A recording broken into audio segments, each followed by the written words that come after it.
My name doesn't matter anymore. What matters is what I'm about to tell you, the truth about Shane Bowden, the Peckerwoods, and the shadow empire that controlled everything while we thought we knew who was running the show. For 15 years, I lived inside that world. 15 years of believing Shane Bowden was the king of the West Coast white gangs. Hell, we all believed it. The cops believed it. The rival sets believed it. Even Shane himself seemed to believe it sometimes. But I was there when the real calls were made, when the orders came down from voices we never saw faces attached to. I got patched in '98, fresh out of Pelican Bay with nothing but rage and a desire to belong somewhere. The Peckerwoods weren't just a gang to me. They were salvation, structure, purpose. And Shane Bowden, he was our god. Standing 6'4" with arms covered in ink that told the story of our brotherhood, Shane had this presence that could silence a room full of killers with just a look. When he walked into the Riverside clubhouse, conversations stopped. When he spoke, we listened like our lives depended on it, because they did. You see that man right there? An older member named Diesel told me on my second week. That's Shane fucking Bowden. He built this empire from nothing. Every gram of crystal that moves through Riverside, San Bernardino, even parts of L.A., it goes through him first. But even then, something felt off. I noticed how Shane would get these phone calls, step outside, for 20, 30 minutes at a time. When he came back, his whole demeanor would be different, more tense, like he'd just been given orders instead of giving them. The first time I saw it clearly was during a territorial dispute with the Nazi lowriders in 2001. We were gearing up for war, serious war. Weapons were being distributed, targets were being marked. Shane was pacing the clubhouse like a caged animal, pumping us up for what was coming. Then his phone rang. He looked at the caller ID, and his face went white. Not pale, white. He stepped outside, and through the window, I watched our so-called king shrink into himself. He was nodding, writing things down, saying, "Yes, sir," over and over. When he came back in, everything had changed. "Stand down," he announced. "The beef's squashed. We're working with the NLRs now." The room erupted. Brothers who'd been ready to die for the cause were suddenly being told to make peace with their enemies. But Shane's word was law, so we swallowed our rage and fell in line. That night, as I lay in my cell-like room above the auto shop we used as a front, I couldn't shake the image of Shane on that phone call, the way he'd transformed from a commanding general to an obedient soldier in the span of 30 minutes. That's when I started paying attention, really paying attention. Over the next few months, I began to notice patterns. Shane would disappear every Tuesday for business meetings he never talked about. Money would flow in from sources he never explained. Decisions that affected thousands of members across multiple states would be made and then presented as if they came from Shane's strategic mind. But I knew better now. I'd seen behind the curtain. The real power lived in the shadows, and Shane Bowden, for all his reputation, all his fear-inspiring presence, was just another soldier following orders from ghosts. The question that haunted me wasn't who Shane Bowden was. It was who was pulling his strings, and what would happen if anyone found out the truth. The truth started unraveling for me in the summer of 2003. I'd worked my way up to Shane's inner circle, not because I was the toughest or the smartest, but because I kept my mouth shut and my eyes open. That made me valuable in a world where loose tongues got you buried in the desert. Shane trusted me enough to handle collections from our street-level dealers, which meant I saw the money flow up close. Every week, hundreds of thousands in cash would come through our operations. But here's the thing that never made sense. Shane never touched it, never counted it, never made decisions about where it went. Instead, he'd package it all up in specific amounts, always the same breakdown, like he was following a recipe, and load it into a black Lincoln Navigator that would show up every Thursday at exactly 3 p.m. The driver was always the same, a clean-cut white guy in his 40s, looked like he could be anyone's accountant. No ink, no gang colors, nothing that screamed criminal. But his eyes, His eyes were cold as January in Montana. "Who's the suit?" I asked Shane once. "Nobody you need to know about," was all he said. But I caught something in his voice, not anger, but fear. Shane Bowden, the man who'd personally put 3 rival gang members in the ground, was afraid of an accountant. My curiosity almost got me killed. One Thursday, I decided to follow the Lincoln. I waited until it pulled out of our lot, then tailed it in my Harley, staying far enough back to avoid detection. The drive took me through neighborhoods I'd never seen. Not gang territory, not working-class areas, but legitimate business districts in Orange County. The Lincoln pulled into the parking garage of a glass office building that housed investment firms, law offices, and consulting companies. Places where men in $1,000 suits moved millions of dollars with keystrokes instead of bullets. I parked across the street and waited. 3 hours later, the accountant came back out, but he wasn't alone. Walking beside him was a woman in her 50s.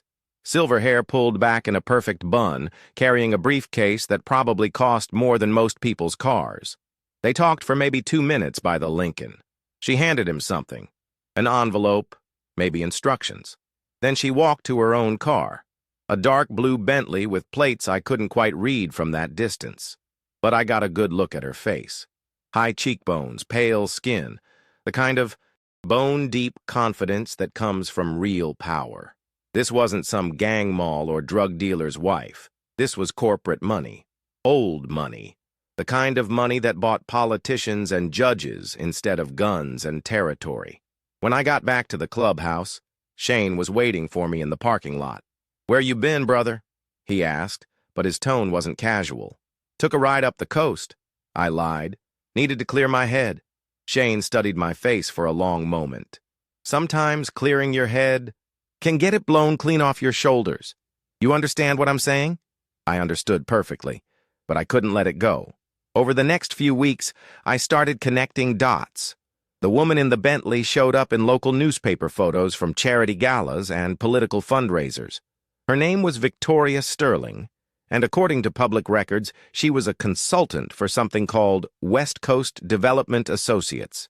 On paper, West Coast Development looked legitimate. Urban renewal, projects, commercial real estate, government contracts. But when I dug deeper, using connections I'd made during my prison stretch, a different picture emerged. West Coast Development was a front. Behind the charitable donations and political connections was a sophisticated money laundering operation that moved drug profits through legitimate businesses across 3 states. And Victoria Sterling wasn't just a consultant, she was the architect. The Peckerwoods, the Nazi lowriders, even rivaled. Black and Latino gangs we supposedly hated were all feeding into the same machine. We thought we were independent operators, but we were just different departments of the same corporation. Shane wasn't our leader. He was middle management. And Victoria Sterling? She was the CEO of the West Coast's most successful criminal enterprise, hiding in plain sight while we took all the risks and all the heat. The night I figured it all out was the night everything started falling apart. Because in my excitement to uncover the truth, I made a critical mistake.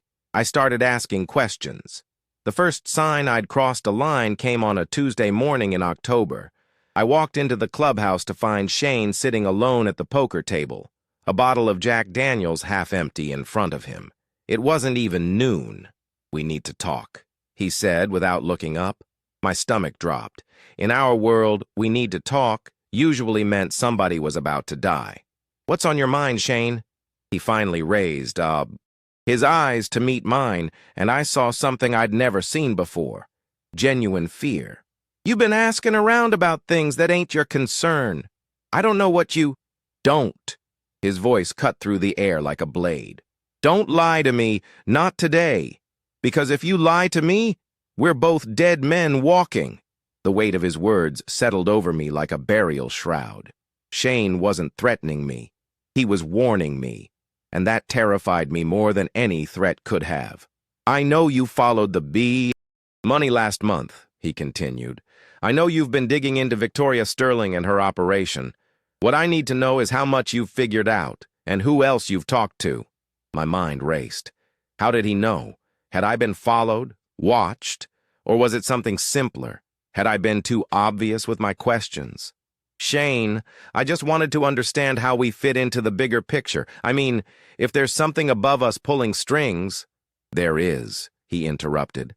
And that's exactly why you need to stop digging. He leaned forward, and for the first time since I'd known him, Shane Bowden looked like a broken man. You think I wanted to be a puppet? You think I chose this? The story that came out over the next hour changed everything I thought I knew about our organization. Shane told me how he'd built his reputation the hard way, through violence, intelligence, and sheer force of will. By 1995, he was genuinely running a significant piece of the West Coast white gang networks. He had power, respect, and independence. Then Victoria Sterling found him. It wasn't a meeting or a negotiation. It was a demonstration of power. 3 of Shane's closest lieutenants were arrested in a single day on federal charges. A shipment of weapons worth $500,000 disappeared from what should have been a secure location, and Shane's own bank accounts, the ones he thought were untouchable, were suddenly frozen by federal order.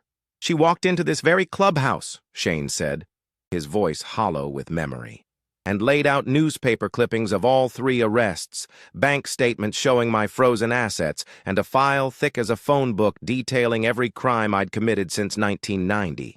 Victoria's message was simple: work with us, or watch everything you've built get destroyed. Your choice. But here's the thing, Shane continued. It wasn't just about me. Every major gang leader on the West Coast got the same visit. Black, brown, white, didn't matter. If you moved significant weight or controlled territory, you got recruited into her network. The genius of Victoria's system was that it maintained the illusion of independence.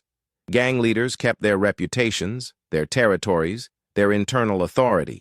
But the big decisions, supply routes, territorial agreements, law enforcement interference, all got coordinated through her network. We became her employees without most of our own people ever knowing it, Shane explained. And anyone who refused to play along either ended up in federal prison or in the ground. As Shane talked, I began to understand the scope of what Victoria had built. It wasn't just money laundering or drug distribution. It was a shadow government for the entire West Coast criminal underworld. Disputes that might have led to gang wars were resolved through back-channel negotiations. Law enforcement heat was managed through strategic arrests and information trading. Even rival gangs found themselves working together on operations they never knew were connected. So where does that leave us? I asked. Shane's laugh was bitter. Us? Brother, there is no us anymore. The moment you started digging into Victoria's operation, you became a liability.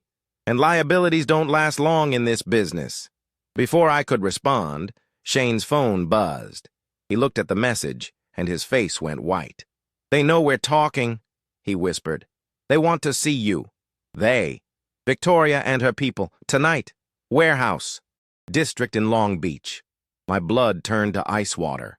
In 15 years of gang life, I'd faced down rivals, cops, and my own demons. But the thought of meeting the puppet masters who'd been pulling strings from the shadows filled me with a terror I'd never experienced. What if I don't go? Shane stood up, drained the rest of his whiskey, and headed for the door. Then they'll come to you. And trust me, brother, you want to meet them on their terms, not yours. That night, as I prepared to face the Shadow Kings who really ran the West Coast underworld, I realized I had 2 choices. Become another puppet in Victoria Sterling's web, or find a way to cut the strings entirely. Neither option looked like it would let me live long enough to see Christmas. The warehouse in Long Beach looked like 1,000 others. Corrugated steel walls, broken windows, the kind of place where bodies disappeared and nobody asked questions. But as I pulled my Harley into the empty parking lot, I noticed details that marked this as anything but ordinary.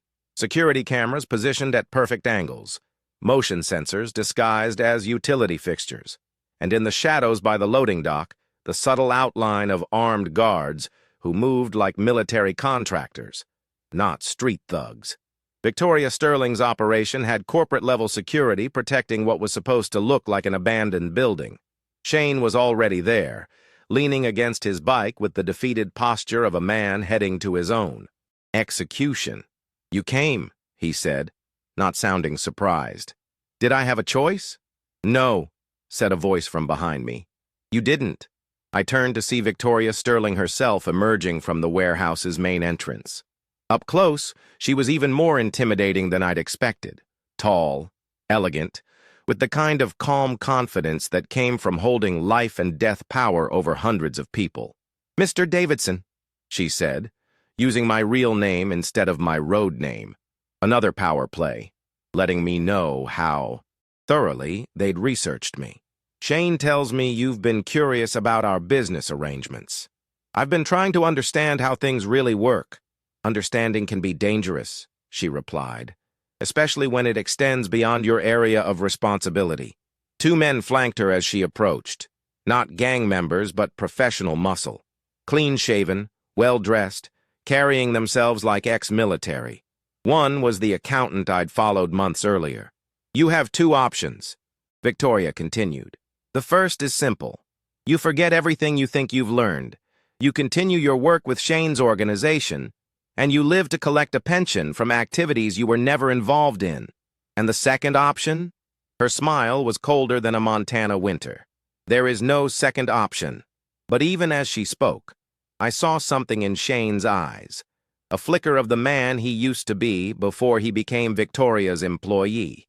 And in that moment, I realized something crucial. Shane hated this arrangement as much as I did, maybe more. "What if I told you I might have a third option?" I said. Victoria's smile faded. "I'd say you were about to make a fatal mistake. Maybe. But hear me out." I looked directly at Shane as I spoke.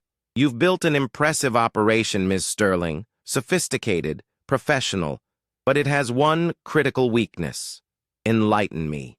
It depends entirely on cooperation from people who didn't choose to be part of it." The accountant reached inside his jacket, but Victoria held up a hand to stop him. "Continue," she said. "Shane here used to run his own show. So did every other gang leader you've recruited. You turned them into employees, but you never changed what they really are. Independent operators who got forced into your system. Your point? My point is that forced loyalty isn't real loyalty. And when people start realizing they're stronger together than they are as your individual puppets," I let the implication hang in the air. Victoria's expression shifted from amused confidence to genuine concern. "You're suggesting what, exactly?" "I'm suggesting that the Emperor's new clothes are starting to look pretty transparent." What happened next changed everything. Shane stepped forward, positioning himself between Victoria and her muscle. "He's right," he said quietly. "I've been thinking the same thing for months." Victoria's eyes narrowed. "Shane, you're making a mistake." "No," Shane replied, his voice gaining strength. "The mistake was letting you turn me into something I'm not. The mistake was forgetting that respect earned through fear isn't respect at all. It's just delayed rebellion." The standoff that followed felt like it lasted hours, though it couldn't have been more than 30 seconds. Victoria's hand moved toward her phone, probably to call in more backup. Shane's hand drifted toward the .45 he kept in his waistband. The accountant and his partner tensed for action. And me? I did the only thing that made sense in that moment. I laughed. "Jesus Christ," I said, shaking my head. "Look at us. We're acting like this is some kind of movie showdown. Victoria, you think you've got us cornered. Shane, you think we're going to shoot our way out of this. But the truth is we all need each other more than we want to admit." Everyone stared at me like I'd lost my mind. "Think about it," I continued. "Victoria, your entire operation depends on having reliable people running the street-level operations. Shane, your organization needs the protection and resources that Victoria's network provides. And me? I just want to survive long enough to get out of this life before it kills me." I looked at each of them in turn. "So here's what I propose. We restructure this whole arrangement, not as employees and boss, but as partners. Real partners, with real say in how things get run. Victoria was the first to speak. You're assuming I need partners. I'm assuming you're smart enough to recognize that your current system is unstable. How many other gang leaders are starting to ask the same questions Shane and I have been asking? How long before someone decides to test your control? The silence that followed was different from the earlier tension. This was the silence of people considering possibilities they hadn't allowed themselves to imagine. Finally, Shane spoke. What kind of partnership are you talking about? Over the next 2 hours, in that warehouse where I'd expected to die, we hammered out an agreement that changed the entire structure of West Coast organized crime. Victoria would maintain her money laundering network and political connections. Shane and other gang leaders would keep operational control of their territories and organizations. But instead of a top-down hierarchy, we created a council system where major decisions got made collectively. It wasn't perfect. There were still power struggles, territorial disputes, and the constant threat of law enforcement. But for the first time since Victoria Sterling had recruited Shane into her shadow empire, the people doing the dangerous work had a real voice in how that work got managed. Did it last? That's a story for another day. What matters is that sometimes, when you're trapped in a system that treats you like a pawn, the only way to win is to change the rules of the game entirely. The Shadow Kings, who'd controlled the West Coast underworld, discovered something that night. Shadows can only exist when there's no light shining on them. And once people start asking the right questions, even the most carefully constructed illusions begin to crumble. Shane Bowden never was the king of the West Coast gangs. But he didn't have to be a puppet either. Neither did any of us. This confession was recorded over several months between 2019 and 2020. The narrator's identity remains protected under witness protection protocols. Victoria Sterling was indicted on federal racketeering charges in 2021, but died of natural causes before trial. Shane Bowden was never formally charged in connection with these events. The warehouse in Long Beach was demolished in 2022. Official records show it was purchased by a development company with no known ties to organized crime. Some names and locations have been changed to protect the innocent and the guilty alike.